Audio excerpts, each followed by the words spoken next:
Antes de comentar el versículo 6, es necesario recordar que el sermón de las bienaventuranzas no fue entregado por el Señor como un medio de salvación para los oyentes. Las bienaventuranzas no son mandamientos para que el hombre los realice sin ninguna ayuda de nadie, creyendo que por fuerza de voluntad se pueden cumplir tales demandas. No es así. Las bienaventuranzas nos revelan el carácter santo de Jesús, es decir, cuando hablamos de los mansos, estamos hablando de aquel que es manso y humilde de corazón. Cuando hablamos de los pobres en espíritu, estamos hablando de aquel que siendo rico se hizo pobre para que por su pobreza nosotros seamos enriquecidos. Cuando hablamos de los que lloran, estamos hablando de aquel que llora angustiado y afligido en el Getsemaní y clama: Padre, si quieres, pasa de mí esta copa, pero no se haga mi voluntad, sino la tuya. Por lo tanto, todas estas perfecciones divinas se adquieren por comunión de vida con Cristo, lo que hace absolutamente necesario la obra redentora de Jesucristo, para que ese trono de juicio que era en contra del pecador se transforme en trono de gracia por la preciosa sangre de Cristo, y mediante la cruz derramar toda bendición descrita en este bello sermón de las bienaventuranzas. Jesucristo es la fuente de toda bendición. La cruz es el medio por la que podamos recibir dichas bendiciones, y quiero volver a repetir eso.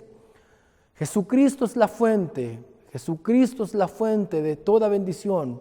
La cruz es el medio por la que podemos recibir dichas bendiciones. Bien, pero ¿qué dice el versículo 6 del capítulo 5 de Mateo? Dice así: bienaventurados los que tienen hambre y sed de justicia, porque ellos serán saciados. Benditos, dichosos, felices son los hambrientos y sedientos de justicia.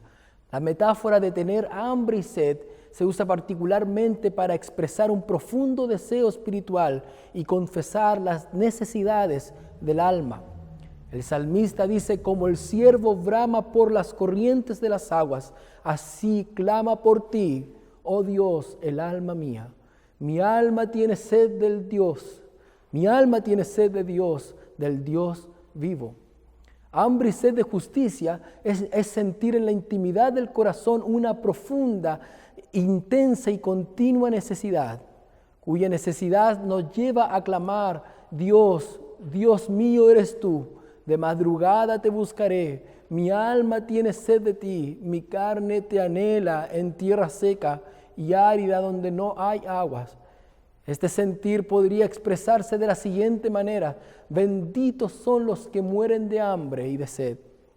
Este hambre es el mismo que sintió el hijo pródigo, que anhelaba comer las algarrobas que comían los cerdos. Sin embargo, solo fue cuando sintió que perecía de hambre que se levantó para ir a la casa de su padre y satisfacer su necesidad.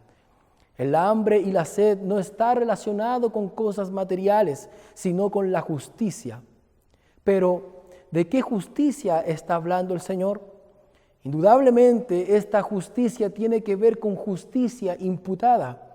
Es necesario considerar ciertos aspectos de esta importante doctrina. ¿A qué se refiere con justicia imputada?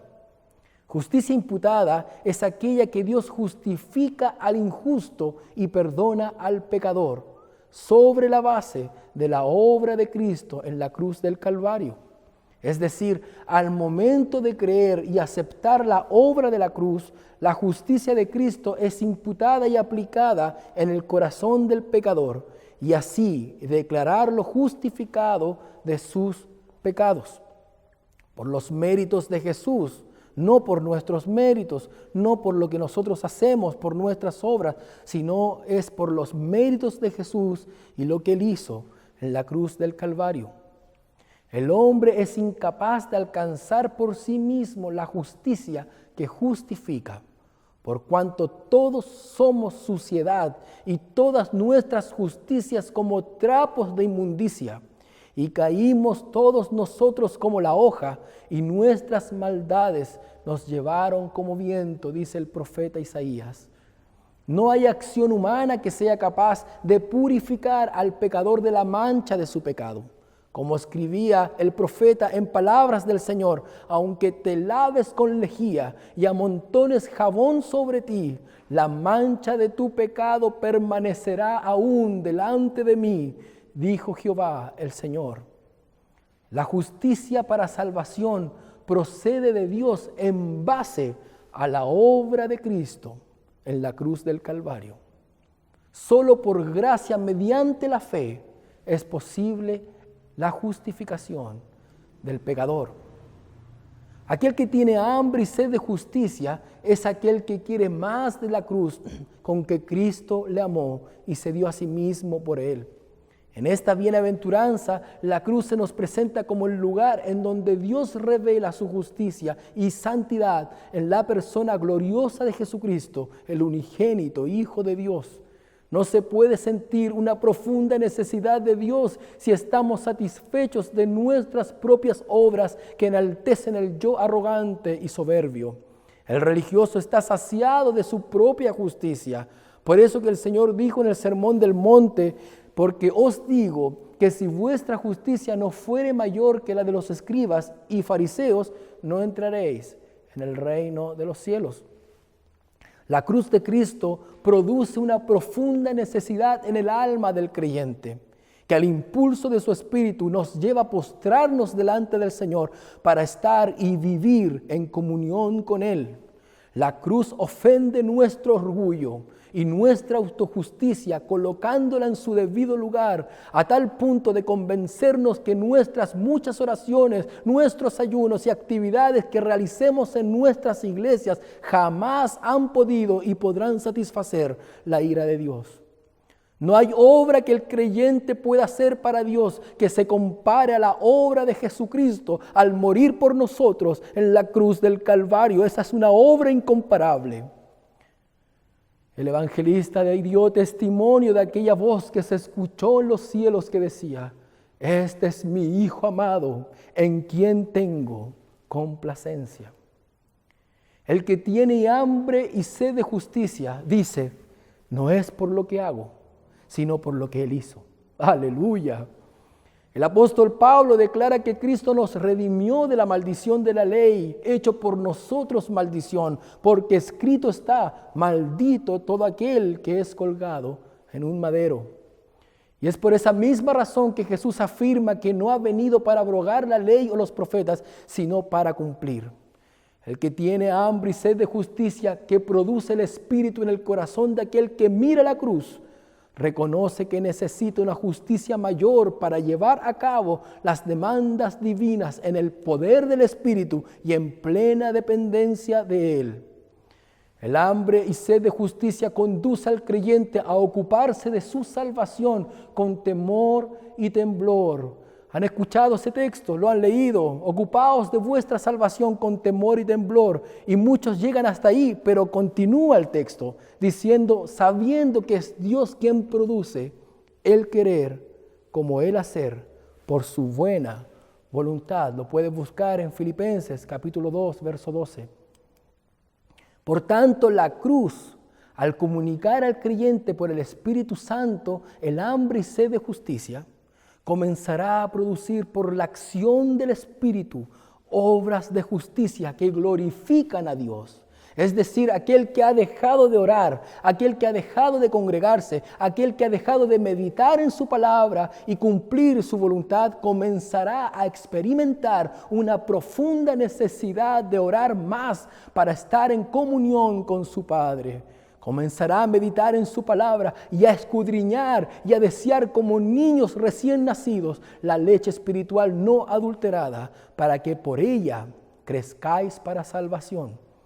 Por lo tanto, podemos concluir que la justicia de la cual es objeto del hambre y de la sed tiene dos aspectos. Por un lado está la justicia imputada, que acabo de explicar, que Dios aplica al pecador arrepentido en el momento de depositar su fe en Cristo y su obra de expiación.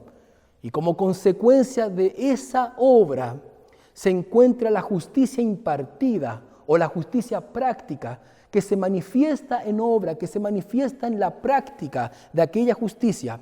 Es decir, la justicia impartida es la obra del Espíritu Santo que impulsa aquella obra de justicia impulsada por su amor y que a su misma vez nos va transformando nuestro carácter al carácter moral de Jesús.